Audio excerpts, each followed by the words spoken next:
Yesterday, we began looking at comparing rates of change. We did that in a linear function, and we looked at it graphically as an equation, and then also from a table. But we did not look at a word context. That's what I would like us to look at today.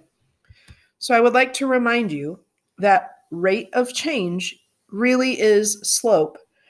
And when you are reading through a word problem, as we did in one of our previous chapters or units last term, we were looking for key words or phrases that would indicate to us that we had a rate of change or a slope. And those words or phrases were things like per, for each, or just the word each. So, because you are looking for rate of change in your problems today, you want to be on the lookout for any rate indicator words. We're going to start by just taking some word context and only identifying the rate of change. I'll read them to you, see if you can identify them, and then we'll check your answers. A. Domino's Pizza currently has a coupon that enables you to buy medium pizzas for $5.99 each. See if you can identify the rate of change. All right, let's look at letter B. Ginger Ales sells drinks with flavor shots. The flavor shots are 25 cents per shot. And letter C. Alex was averaging 12 points per game last season. Did you look for your indicators of rate of change? In example A, we had the word each, indicating that our rate of change should be the $5.99. In Ginger Ale's example B, we had the word per shot, indicating 0.25 as our rate of change. And in letter C, we also had a per game, indicating that our rate of change should be 12 points. Now, those might seem a little easy. There was only one number in the entire context for us to look at. So let's add a little more information and see if you can still identify them. Remember to be listening for the indicator words of per, each, for each, or things like that. Letter A. Johnny is purchasing shirts for the soccer team. The company he is ordering from charges $10 per shirt plus a $20 setup fee. Did you identify the rate of change? Letter B. Amanda is counting calories for her health class project. She is eating a bowl of cereal for breakfast and wants to add some fruit. The serving of cereal contains 105 calories, and each strawberry is 4 calories. That one's a little trickier. I don't know if you found the rate of change in that one. Remember, you're still looking for those indicator words or phrases. In example A, we had $10 per shirt. The per is our indicator word, so our rate of change should be 10. And in the example with Amanda and her bowl of cereal, each strawberry is 4 calories. Now, it was a little away from the number 4, but it was still associated with the 4 calories for each strawberry, so our rate of change should be 4. Sometimes our word contexts are not quite so straightforward. You may have to calculate the rate of change. So here's an example like that. A climber is on a hike. After 2 hours, he is at an altitude of 400 feet. After 6 hours, he is at an altitude of 700 feet. What is the average rate of change? Remember, rate of change is slope, rise over run.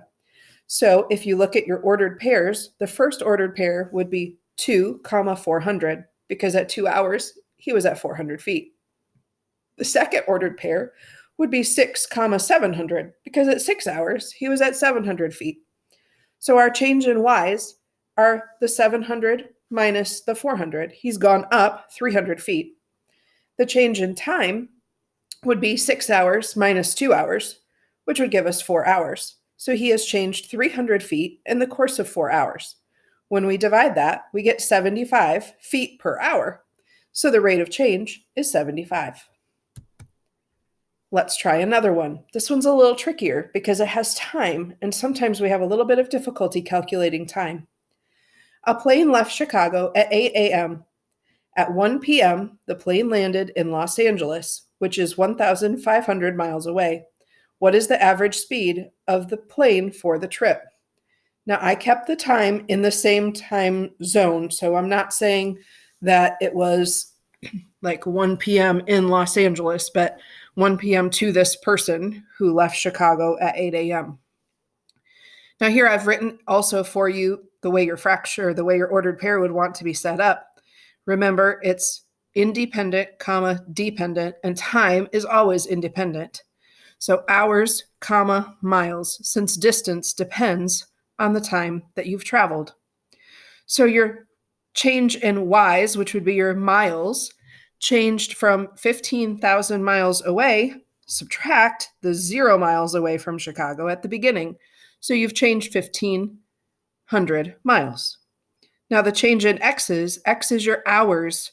So at 1 p.m., that would be the final time, and then we would subtract the 8 a.m. of start time. So some of you are going to need to count that or count it backwards even. I don't know. I counted forward and said, all right, if I started at 8 a.m., then 9 a.m., 10 a.m., 11 a.m., noon, 1 p.m., that's 5 hours. So 1,500 miles in the course of 5 hours. Divide that and we get 300 miles per hour. So the rate of change is 300. Now let's take a look at comparing rates of change. Listen for important words. Doug planted flowers at the front entrance of his house. One type of flower was the daffodil. Doug noticed that these flowers were 4 inches tall 8 days after he planted them. Another type was the marigold. Doug measured these plants to be 6 inches tall 10 days after he planted them. Which flower has a greater rate of change in its height? Now, I hope you noticed neither of those had a per or a for each or any other rate indicator word. So we're going to have to calculate our slopes for each type of flower. So I went through on the next slide and I highlighted daffodils are yellow and marigolds are orange. The daffodil changed 4 inches in the course of 8 days. So I put 4 inches over 8 days and divided that and got half, or 0.5. So the daffodil's rate of change was 0.5 inches per day. The marigold changed 6 inches in 10 days. So I put 6 inches over 10 days and divided and got 3/5, which is also 0.6. So the marigold's rate of change is 0.6 inches per day. Now I can compare those two, and I chose to compare fractions. I chose to compare the decimals, not the fractions, because fractions are kind of tricky to compare.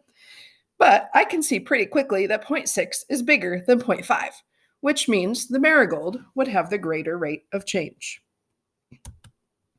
It is important to note that you must be comparing rates of change that are in the same unit. In that last example, they were each in inches per day. Now, if I didn't have inches per day, but had feet per year in one of the examples, I would need to make sure to make them the same units. They cannot be different units.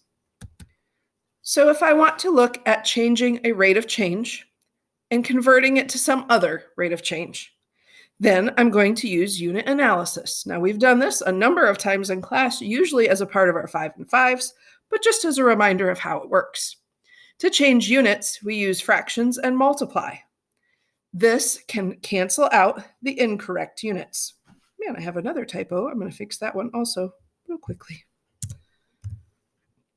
There we go. So our first example is 9 inches per week is how many inches per day? So you take your original rate and you write it as a fraction, 9 inches over 1 week. Now we don't want week in the second part of that question. We want it to say the word day instead. So we need to convert from weeks to days. Now it's important that we take the week and place it on the top of our unit analysis fraction because we need things to cancel out. And things only cancel out if they appear in the top and the bottom of our fraction. So our second fraction needs week on the top. And we know that in 1 week, there are 7 days. So we put 7 days in the denominator. And we multiply straight across. 9 times 1 is 9, and 1 times 7 is 7. Now I've kept the units. In the top, the unit was inches, and in the denominator, the unit was days. So now I have 9 inches and 7 days. And we divide, and we get an average or approximation of 1.3 inches per day. Let's do a couple more just to make sure. 32 feet per hour is how many feet per minute? So we take our original fraction, or our original rate, and write it as a fraction. 32 feet over 1 hour. Now, what we want to change is not the feet. What we want to change is the minute. So we need to get rid of hours. Because hours was in the denominator of the first fraction, I need hours to be in the numerator of my second fraction, so it will cancel out. So 1 hour has 60 minutes. I make sure to put 1 hour in the numerator. 60 minutes then goes in the denominator, and we multiply straight across. 32 times 1 is 32, and 1 times 60 is 60. Keep the units in both the numerator and the denominator. In the numerator, we had feet. In the denominator, we had minutes. Now we're going to divide 32 feet divided by 60 minutes. That's approximately 0.5333, and I put that because it's repeating, feet per minute. And in the last one, we have 400 centimeters per day equals blank meters per day. So you'll notice the per day was the same. This time, what we're wanting to do is change from centimeters to meters. So we take our original fraction, our original rate, and write it as a fraction, 400 centimeters over 1 day. But I don't need to get rid of day, I need to get rid of centimeters. So now, because centimeters was on the top, I need centimeters to be on the bottom. And if I look up the relationship between meters and centimeters, I see there's 100 centimeters in 1 meter. So I make sure to put the 100 with the centimeters, and then 1 meter on top, and I'll multiply straight across. 400 times 1 is 400, and 1 times 100 is 1. Keeping our units on the top, the only unit left is meters, and on the bottom, the only unit left is day. So 400 meters over 1 day. Divide that, that's an easy one, we get 400 meters per day.